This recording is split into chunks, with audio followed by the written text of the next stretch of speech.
I had 4 full days in Cusco, and way more than 4 days worth of things I wanted to do. I stayed near Plaza de Armas, which made getting around to the various day trips relatively simple. It's also a great area to explore on its own.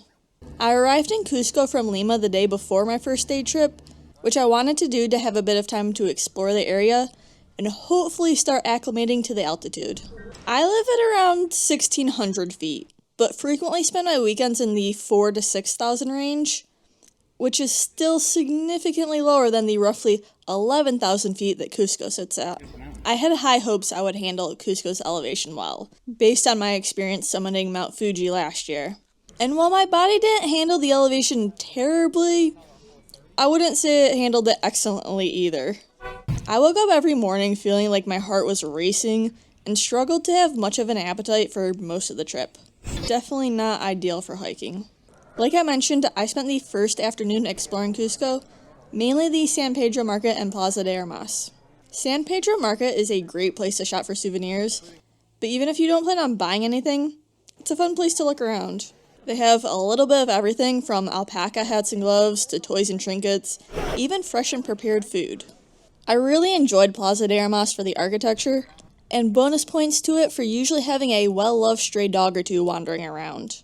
The city square is popular among both tourists and locals, and if you are taking a day trip with a local company, there's a good chance they'll either pick you up or drop you off here, possibly both. For my first full day, I did the Humantay Lake Trek. This was one of the top things I wanted to do in Peru, but it ended up being a rather rough day. The van ride here left me quite carsick, and my body wasn't really ready for 14,000 feet. That being said, it was absolutely beautiful. The trail leading to the lake isn't what I'd consider technical in any way. I'd say most people would be capable of doing this as long as you're acclimated to the elevation. I ended up recording just over 6 miles round trip with about 1,700 feet of elevation gain, most of which is in the last mile before the lake. I was expecting the super blue lake to be very scenic, but I was surprised by how pretty the glacier behind it was.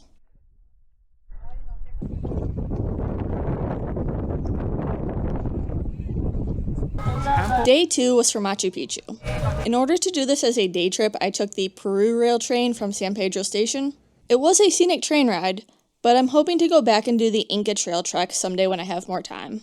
I'm not sure which I enjoyed more about Machu Picchu, the Incan architecture or surrounding Andes Mountains. They're both stunning. I did the 2B circuit, which is a great option if you want a view overlooking Machu Picchu with the mountains in the background. Machu Picchu is at around 8,000 feet, so a fair bit lower than Cusco, and didn't involve any technical hiking, just some man-made stairs. So I'd say most people would not have an issue doing this. I did not have a guide, but I did stop to take lots of pictures, and it took me a bit over an hour to explore. Hast du noch nicht. Hör doch mal auf, den Scheiß zu machen. Du lebst ja in einer Welt.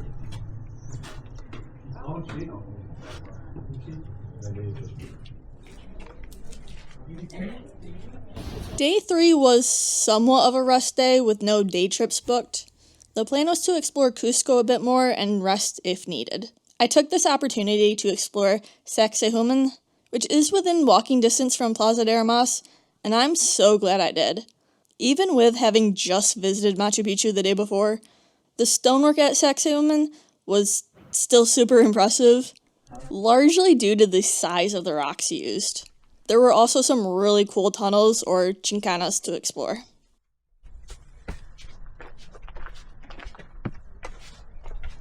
If you've ever been to Peru before, I'd love to hear what your favorite part was.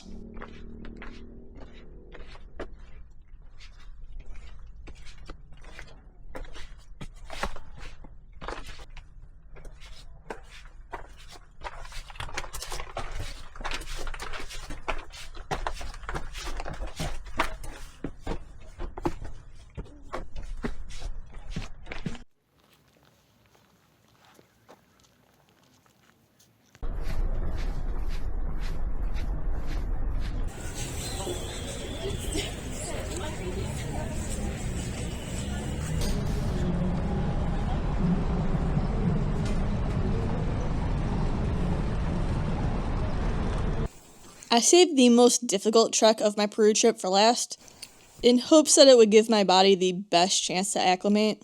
The summit of Rainbow Mountain is at 16,522 feet, taller than I've ever been before by a couple thousand feet.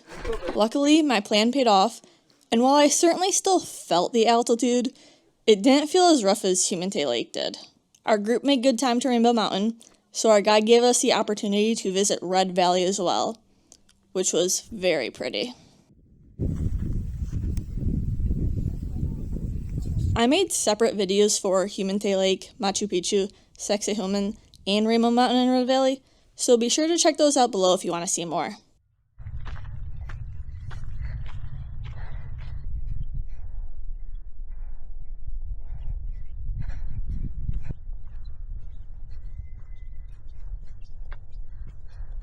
Thank you so much for watching, and don't forget to be always adventuring.